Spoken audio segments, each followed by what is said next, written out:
네, 여러분 안녕하십니까. 9월 14일 수요일입니다. 이데일리 뉴스 브리핑 시작하겠습니다. 첫 번째 소식은 왜 안 나오나 했습니다.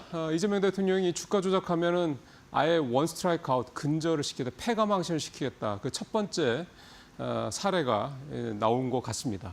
자, 표 한번 보시죠. 슈퍼리치 금융전문가 주가 조작 사건 개요 이렇게 되어 있고요. 그러니까 일단 돈 많은 사람이 낍니다. 근데 그 돈 많은 사람들은 병원 원장, 그다음에 학원장 뭐 이런 사람들이고요. 이런 사람들이 이제 1,000억 원 정도의 자금을 마련을 했고요. 대단하죠? 병원하고 학원, 하여간 대단합니다. 그다음에 이제 당연히 이제 선수들이 껴야죠. 그게 이제 금융 전문가들입니다. 뭐 지점장, 운용사 임원, 뭐 사모펀드 전 임원 등등등. 자, 이런 사람들이 지난 1년 9개월, 근 2년 가까이. 그러니까 이게 몇 달 하고 딱 빠지는 게 아니라요. 물론 뭐 작업하는 준비까지 하면 몇 년 걸리긴 하는 건데 보통 이렇게 해서 근 2년 가까이 주가 조작을 이게 되게 은밀하게 그러면 눈에 안 띄게 하려고 무지하게 애를 썼다라는 게 느껴지시죠? 부당 이득액이 400억 원입니다. 근데 과징금이 800억 원 정도 될 것 같다. 2배 정도 될 것 같다. 그죠? 이 정도 가지고 패가망신이 될지 모르겠습니다만은 어쨌든 일단 이 사람들이 주가 조작을 한 방식은 뭐 통정 매매, 가장 매매 그렇게 해서 이제 이 뭔가 거래를 굉장히 활발하게 해주, 그래서 이제 주가가 올라가니까 그렇게 보이게 해서 개인 투자자들을 끌어들이고 이제 자기들은 이제 전형적인 방법이고, 그러니까 수법 자체가 뭐 대단한 건 아닌데 2년에 걸쳐서 이렇게 아주 조근조근 주가 조작을 했다라는 거, 그러니까 그만큼 밝히기가 어려웠겠죠. 어쨌든 그거를 이제 금융당국에서 잡아냈고요. 현재 지금 나오고 있는 얘기는 일단 계좌를 동결 해서 이제 얘네들이 주가 조작단이 돈을 이제 빼가지 못하게 딱 막아놨고요. 그리고 부당 이득액이 지금 400억 원이라고 이거에 대해서 좀 2배 과징금을 때리겠다 이렇게 얘기를 했고, 이게 이제 정말로 중요한 거는 이게 정말 대통령 얘기대로 패가망신이 되려면 다 공개를 해야죠. 어느 병원, 어느 원장, 어느 학원, 어느 원장 이런 식으로. 그렇게 돼야 된다고 생각을 합니다. 그렇게 해야지 정말 망신을 아주 세게 당하는 게 패가망신 아니겠습니까? 그렇게 해서 한다고 그러면 아마 이 첫 사례가 앞으로 굉장히 경종을 울리지 않을까 없게 생각이 좀 듭니다. 두 번째, 요즘에 시장은 무지하게 잘 가고 있는데 도대체 내 계좌는 왜 맨날 그 자리에서 그 자리야라고 생각하시는 분들이 이제 많으시죠. 그러다 보니까 이제 SK하이닉스나 삼성전자라든가 반도체 소부장 종목들 보시면서 포모 느끼시는 분들이 많이 있다 얘기를 합니다.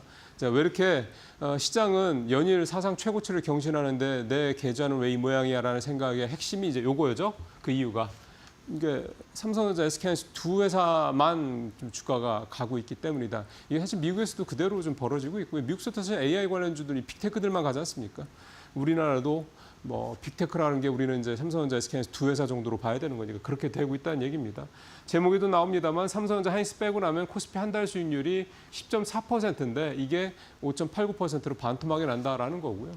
하이닉스가 43%, 삼성전자가 18% 올라서 코스피의 상승률을 뭐 하이닉스 같은 경우는 4배가 넘게 더 오른 거니까요.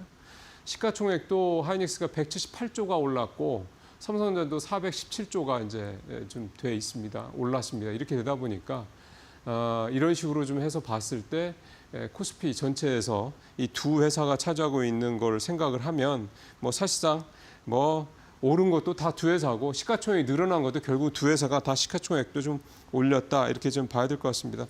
기존 주도주였던 조방원이 아무래도 맥을 못 치고 있지 않습니까? 이런 부분들이 좀 작용을 좀 하고 있다 봐야 될 것 같고, 전체 코스피 시총 상승분의 56.7%를 두 회사가 차지하고 있으니까 뭐 말 다 했죠. 보니까 하나오션, 그러니까 조선주의 뭐 대표적으로 하나오션이 마이너스 1.6%, 두산 에너빌리티 원전주의 대표죠.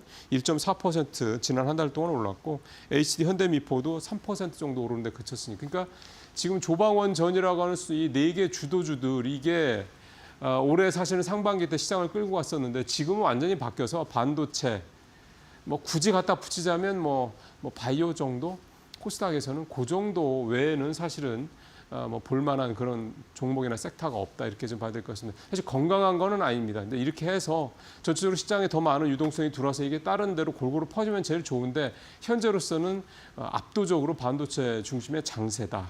미국도 마찬가지고 이렇게 봐야 되겠습니다.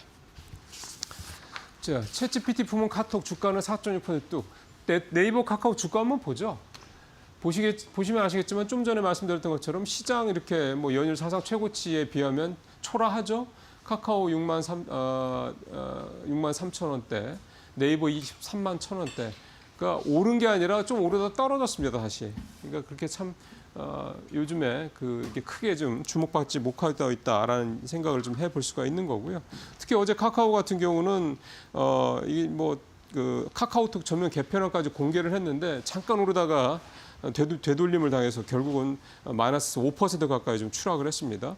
뭐 카카오가 발표한 개편안은 인공지능, 그러니까 AI를 강화하겠다는 거, 카나나를 이제 더 확실하게 밀어붙이겠다라는 얘기인데요. 이제 카나나를 통해서 뭐 일종의 이게 알고리즘이에요. 결국은 내가 뭔가 이렇게 생각하고 있으면 이제 알아서 이제 정보도 제공하고, 그러니까 뭐 내가 누구랑 카톡을 하고 있으면 그 대화 맥락을 파악해서 아 우리 주인님이 뭐 이런 걸 원하는구나. 그래서 딱 알아서 주인님 요런 게 있어요라고 이렇게 뭐 이를테면 야 뭐 친구랑 점심 때 뭐 먹을까 이랬을 때 카나나가 딱 알아서 주인님 요즘에 매운 게 땡기시죠?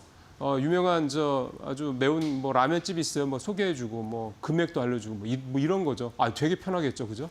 근데 이게 지금 별로 안 먹힌다는 겁니다. 중요한 거는 사실 그 이유는 앞서 말씀드린 시장의 지금 모든 관심, 그다음에 수급의 매기가 사실 반도체에 집중돼 있기 때문이다. 어떻게 보면 이거는 사실 엣지 단에 소비자 단에서는 얻을 수 있는 효과다 보니까 뭐 카카오도 그렇고 네이버도 그렇고 이게 좀 그런 부분에 대한 수혜가 당연히 있을 거라는 걸 다 알지만 시간이 좀 걸릴 거다라고 좀 보는 부분인 것 같습니다. 그러니까 시장의 관심에서 일단 좀 떨어졌기 때문에 주가가 지금 이렇게 된다고 봐야 되는 거. 결국 이제 실적을 보여줘야 되는 거고요.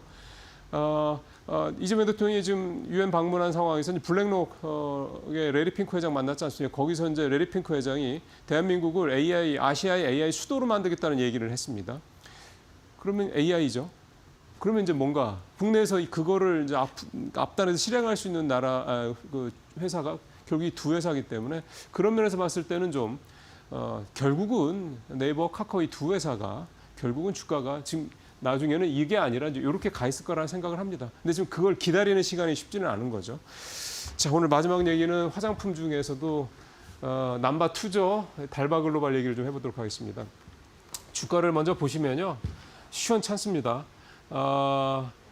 10만 원대 출발을 해서 23만 원, 뭐 그때 22만 원, 3만 원 근처까지 갔다가 지금 16만 원대로 떨어졌는데 보시면 오른쪽으로 보십시오.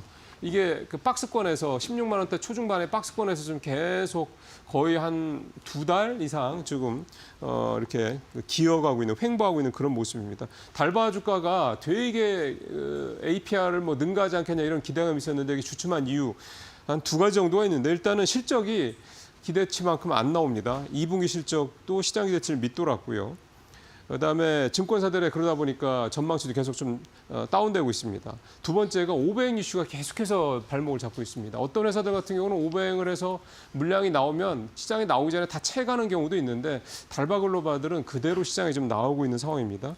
일단 지난 8월 22일에 195만 주 전체 물량의 16%가 풀렸고 11월 22일에도 또 한 129만 주 10%가 넘게 또 풀립니다. 그러니까 계속 물량이 나온다라는 거. 그다음에 지금 화장품 업계의 업황은 되게 좋은데 별 시장에서 역시 앞서 말씀드린 이 AI 주처럼 관심을 못 받고 있다라는 거. 이런 점들 때문에 주가가 좀 탄력이 별로 없죠. 이런 부분 때문에 주가가 더 좀 힘든 상황을 좀 보이고 있는 상황입니다. 결국은 중요한 거는 달바글로벌이 3분기에서 실적이 턴어라운드하는 걸 보여줘야 될 겁니다. 그러고 난 다음에 시장에 좀 관심을 기다리는 게 그나마 방법일 것 같습니다. 마치도록 하겠습니다.